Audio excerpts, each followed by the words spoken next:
The last week of October had arrived in Iowa, and the countryside was glowing with endless fields of golden corn. The harvest season was in full swing. Across Cedar Ridge County, combine harvesters moved from sunrise until sunset. Long lines of trucks waited at grain In the elevators, heart of Iowa, carrying a choice freshly was made harvested maize to wait to for be the market sold. to turn. Every farmer seemed to be in a hurry. A gamble that Every could farmer redefine his except future. one. 24-year-old Ethan Miller stood quietly at the edge of his cornfield while his neighbors worked around him. His crop was fully mature, yet he wasn't harvesting it. Day after day, people drove past his farm, shaking their heads. Some laughed. Others called him inexperienced. A few even said he was about to lose everything he had worked for all year.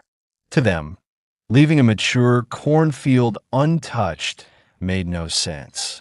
What they didn't know was that Ethan wasn't acting out of laziness or stubbornness. He had spent months studying the market before making his decision. He believed that farming wasn't only about growing crops. It was also about knowing when to sell them. Ethan had grown up on that farm. His father had spent decades growing corn and soybeans before passing the land on to him. As a child, Ethan learned how to drive a tractor before he could legally drive a car. He learned how to plant, spray, irrigate, and harvest. But as he grew older, he realized that many farmers focused almost entirely on production while paying far less attention to marketing. That realization changed everything. Instead of spending every evening watching television, Ethan spent hours reading USDA crop reports, following weather forecasts, studying grain exports, monitoring ethanol demand, and learning how supply and demand affected corn prices. His neighbors often joked that he was becoming more of an economist than a farmer. But Ethan believed something they didn't. A successful harvest doesn't automatically create a successful business. Profit depends on good decisions from the day the seed goes into the ground until the day the grain is finally sold. That year, the harvest across much of the Midwest was moving quickly. Grain elevators were receiving huge amounts of corn every day. When large quantities of grain enter the market at the same time, prices often come under pressure because supply temporarily increases.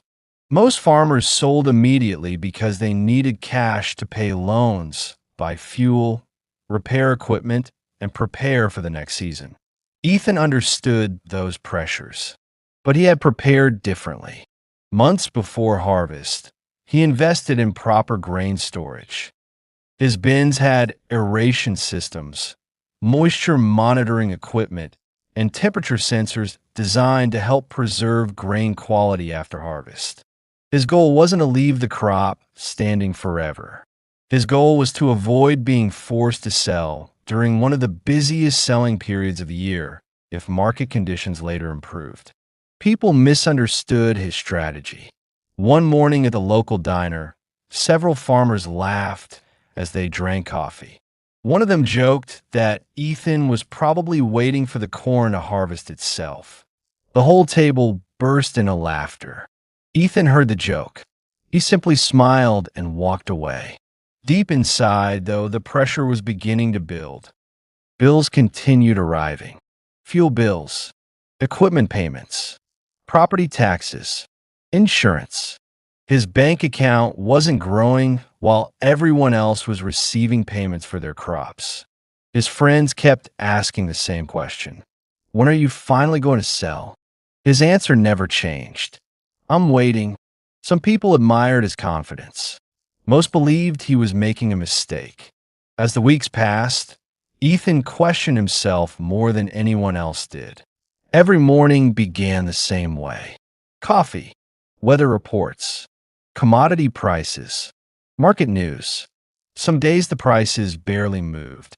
Other days they even dropped slightly. Each small decline made him wonder whether everyone else had been right. Then something began to change. Heavy storms slowed harvesting in several important corn-producing regions. Export demand increased as overseas buyers purchased more American corn. At the same time, ethanol plants continued buying aggressively to meet production needs. None of these events guaranteed higher prices, but together, they slowly changed the market. Corn prices started climbing, not dramatically, not overnight, but steadily. Week after week, local grain buyers increased the prices they were willing to pay. Ethan continued watching carefully.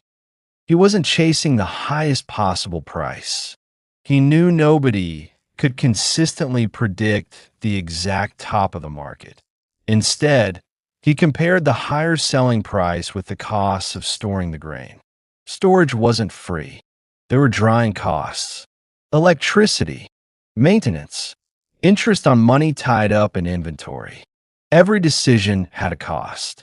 After carefully calculating everything, Ethan realized that the improved market price more than covered those expenses. The numbers finally made sense. That morning, he started the combines. The grain bins filled. The trucks rolled out. When Ethan arrived at the grain elevator, something had changed. Nobody laughed anymore.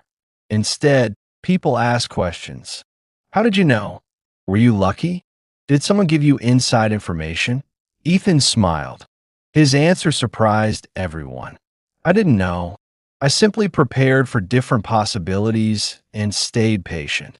He explained that farming would always involve uncertainty. No weather forecast is perfect. No market prediction is guaranteed. No farmer controls global supply or international demand. The only thing farmers truly control is how well they prepare. He explained that he had studied seasonal price patterns, invested in safe grain storage, followed reliable agricultural reports, and waited until the numbers supported selling. Sometimes that strategy works. Sometimes it doesn't. There are years when prices continue falling after harvest, making early sales the better choice. There are also years when waiting creates better opportunities. The lesson wasn't that every farmer should always wait before selling. The lesson was that every farmer should have a marketing plan instead of making emotional decisions. Months later, Ethan was invited to speak at the county agricultural meeting. Young farmers filled the room. Many expected him to reveal a secret that guaranteed higher profits. Instead, he told them something much simpler. The best farmers don't only grow crops. They manage risk. He explained that successful farming combines good production with good business decisions.